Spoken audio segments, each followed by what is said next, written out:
नमस्कार, मैं हूं प्रीति रघुनंदन। 5 बज चुके हैं। आज भारत की बड़ी खबरें और वायरल तस्वीरें सच की कसौटी पर परखी जाएंगी। वायरल से वेरीफाइड तक हर खबर का हिसाब न्यूज काउंटर पर आपको हम दिखाएंगे। और चढ़ावा चोरी को लेकर एक बड़ी जानकारी मिल रही है। चढ़ावा चोरी के अभियुक्तों को कोर्ट ने भेजा है जेल। इस वक्त की बड़ी खबर आ रही है, कोर्ट ने सभी अभियुक्तों को जेल भेजा है। पुलिस ने अभियुक्तों की नहीं मांगी है रिमांड। इस वक्त की सबसे बड़ी और अहम खबर जो इस वक्त टीवी 9 भारतवर्ष की स्क्रीन में शाम 5 बजे आप देख रहे हैं। चढ़ावा चोरी के अभियुक्तों को UEM जयपुर एक आदर्श लक्ष्य है। भावी छात्रों के लिए अच्छी नौकरी, भविष्य के लिए तैयार कौशल के साथ अच्छी शिक्षा। कोर्ट ने भेज दिया है जेल। कोर्ट ने सभी अभियुक्तों को जेल भेजा है। पुलिस ने अभियुक्तों की नहीं मांगी है रिमांड। तो देखिए, जिस तरह से एक एक कर खुलासे हो रहे हैं, उसके बाद ये कहा जा रहा है कि कई बार चढ़ावा का चोरी किया गया है, चढ़ावे की चोरी हुई है और उस चोरी के मामले में अब एक्शन में है पूरी तरह से योगी सरकार, जिसमें चढ़ावा चोरी के अभियुक्तों को कोर्ट ने भेज दिया है जेल। और मुख्यमंत्री ने कहा है किसी को भी बख्शा नहीं जाएगा। कोर्ट ने भी सभी अभियुक्तों को जेल भेज दिया है। पुलिस ने अभियुक्तों की जांच की नहीं मांगी है रिमांड, लेकिन लगातार जिस तरह की जानकारियां सामने आ रही है, एक एक कर और बड़े खुलासे चढ़ावा चोरी मामले में सामने आएंगे। इस वक्त की बड़ी खबर, सीसीटीवी में 70 बार लूट की घटना हुई है। चढ़ावा चोरी 70 दफे किया गया है। और मंदिर ट्रस्ट से चंपत राय, अनिल मिश्रा ने जहां इस्तीफा दे दिया है, वहीं इस तरफ बड़ी खबर स्क्रीन पर आप देख रहे हैं। चढ़ावा चोरी को लेकर अभियुक्तों को कोर्ट ने भेजा है जेल, जिसमें कोर्ट ने सभी अभियुक्तों को जेल भेजने के बाद इनकी रिमांड नहीं मांगी है।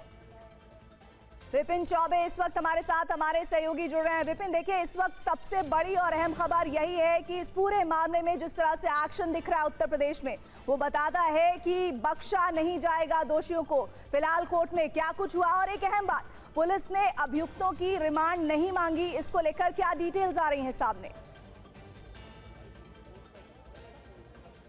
देखिए, कल रात से जिस तरह से हिरासत में लिया गया, FIR दर्ज की गई, फिर गिरफ्तारी शो की गई और छापेमारी की गई। अभी जो सबसे बड़ी खबर है इस पूरे मामले में वो 2 चीजें हैं। पहला, ये तमाम 8 आरोपी हैं, इनके पास से पुलिस ने 79 लाख और 50,000 के आसपास लगभग 80 लाख रुपए की नगद बरामदगी की है 8 आरोपियों के पास से। दूसरा, आज चूंकि कोर्ट की छुट्टी थी, जो स्पेशल जज बैठते हैं जिन्हें वेकेशन जज भी कहा जाता है, निवेदिता सिंह वो बैठी थी, रिमांड जज उनके सामने पेश किया गया और फिलहाल पुलिस ने इनकी कस्टडी नहीं मांगी है, इनको जेल भेजा गया है। माना यह जा रहा है कि सोमवार को जब कोर्ट खुलेगी, क्योंकि सैटरडे और संडे वेकेशन है, सोमवार को कोर्ट खुलेगी, कोर्ट में इनकी रिमांड की अर्जी डाली जाएगी और उसके बाद अगर अर्जी स्वीकार होती है तो इनको पेश किया जाएगा, फिर इनका मेडिकल कराया जाएगा और फिर बाकी कनेक्शन, बाकी जो डॉट्स हैं उनको कनेक्ट करना बहुत ज्यादा इंपॉर्टेंट है। क्यों?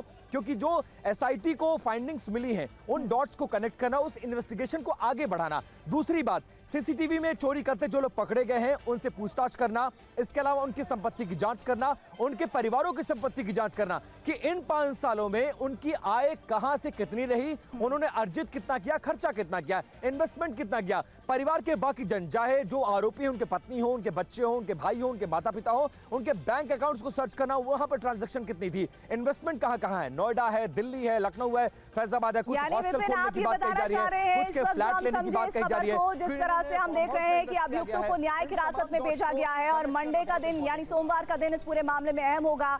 वहीं दूसरी तरफ अभी ये कहा जा सकता है शुरुआती तौर पर जो चेहरे सामने आ रहे हैं उन्हें ही पकड़ा गया। अभी बहुत सारे ऐसे चेहरे हैं जिनको लेकर आप बता रहे हैं कि कुछ नोएडा से हैं, कुछ इलाहाबाद से भी चेहरे सामने आ सकते हैं। प्रॉपर्टी इन्वेस्टमेंट को लेकर डिटेल आ रही है। एक लंबा हाई प्रोफाइल मामला, लगातार श्रद्धालुओं की भक्ति से जुड़ा मामला, ये लंबा चलने वाला है और उसमें कई ऐसे चेहरे हो सकते हैं आने वाले वक्त में जो चौंका दे उनके नाम सामने आए तो।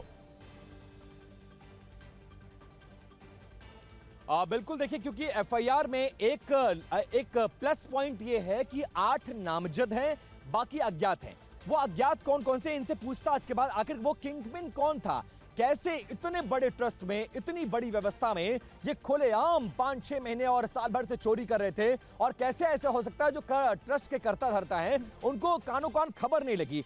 पूरे अयोध्या को पता है कि ये लोग प्रॉपर्टीज खरीद रहे थे और राम कथा करवा रहे हैं, साड़ियां बांट रहे हैं, पायल बांट रहे हैं, अलग अलग जगह इन्वेस्टमेंट कर रहे हैं, कोई होटल खोल रहा है, फार्म हाउस खोल रहा है। तो ऐसा कैसे हो सकता है? और इन इवेंट्स में जो इनका जो उद्घाटन ये लोग करवाते थे उसमें ट्रस्ट के लोग जाते थे। तो ये समझने वाली बात है कि 18,000, 15,000, 20,000 तनख्वाह पाने वाला आदमी रातों रात ऐसे अमीर हो रहा है और उसके फंक्शंस में ट्रस्ट के लोग जा रहे हैं। तो वो डॉट्स कनेक्ट करना होगा। किंग पिन कौन था? क्या ट्रस्ट के लोगों की जानकारी में यह लूट खसोट होती रही और ट्रस्ट के लोग खामोश बैठे रहे?